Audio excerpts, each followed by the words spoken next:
Have you ever admired a coworker who handled a tricky situation with confidence?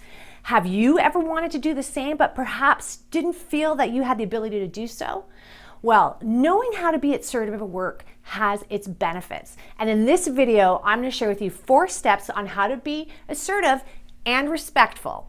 Now, in order to be assertive and respectful, you got to be mindful because you have to understand what you're doing. So stay tuned to the end of this video so that I can give you a free download on how to bring mindfulness into being assertive. Hi, if you're new here, welcome. My name is Adriana Girdler and I'm a business productivity specialist. Knowing how to be assertive can be tricky. It is not a natural skill that we have. However, it is something that you totally have to choose to do. And in this video, I'm going to give you some techniques on just how to do that.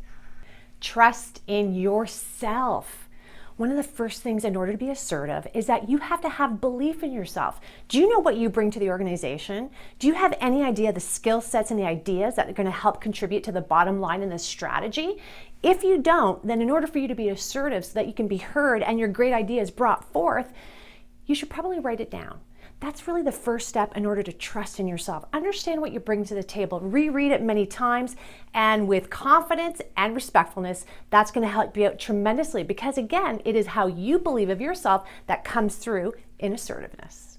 Are you going to trust in yourself? I'd like to hear from you in the comments below and write, "Believe in me."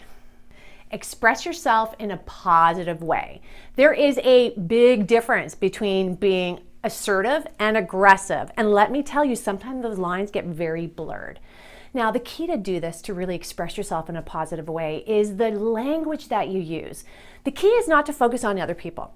So it's not, you need to do this, because that doesn't work. What you can do in these situations is, what I see looking at the situation is perhaps we should go down this road, or here's an idea that I've been thinking about, listening to what you had to say, and as a result, maybe a really good fit strategically.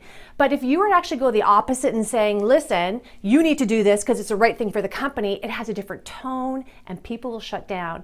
And again, that's the aggressive side. So be assertive and be respectful and do it in a way that is positive.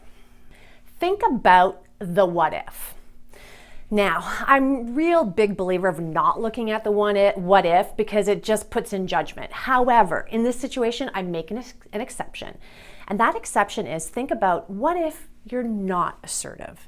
Because a lot of times people become very shy or they don't feel confident in being assertive to bring about an idea, and it actually has huge impact on the organization in a negative way if they didn't bring up their idea, or worse yet, because they weren't assertive in a respectful way, didn't bring up ideas or their point of view, and now they've been dumped on and they have tons of things that they just have to do because they didn't speak up. So I want you to think of, what if I am not assertive in this situation? What if I don't speak up?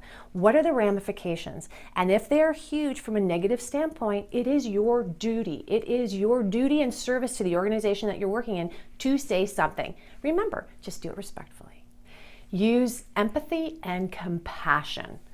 So, a lot of times when I'm facilitating, things can sometimes get heated and people feel under attack whenever there's some disagreement of some sort. And that's sometimes why people aren't assertive.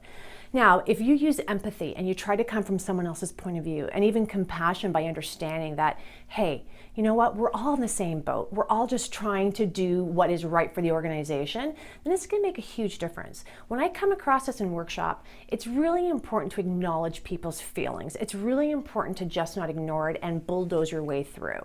So what I do whenever I have to be assertive in a workshop to get things back on track is I say, hey, you know what, Joe? I hear what you're saying. Thank you so much for sharing. I can see that you're passionate about it, or I can see that you're upset.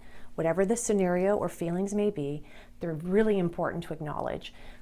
Go acknowledge that and say, you know what, I can't deal with it now. I got to keep us back on track. But how about if you and I afterwards talk about this offline, or we can bring it to someone else's attention? It makes a huge difference and it really moves things forward. But that empathy and compassion has a huge impact and really important from an assertive standpoint to keep things on track, particularly when you're in a role of facilitation, project management, or whatever it may be, in order to be successful in the role that you're at. Now that you know how to be assertive at work, enter diplomacy. You have to do it with respect. And what comes into play is mindfulness. So I want you to check out my mindfulness download, grab it from the link below. Understanding these tips and techniques will really help you be grounded so you can be assertive at work. If you like this video, hit the thumb button below. Please share it with your colleagues and with someone who you feel perhaps could use a little assertiveness boost. Now it's your turn to share. Let me know how you plan to use assertiveness at work in the comments below. See you at the next video. Bye.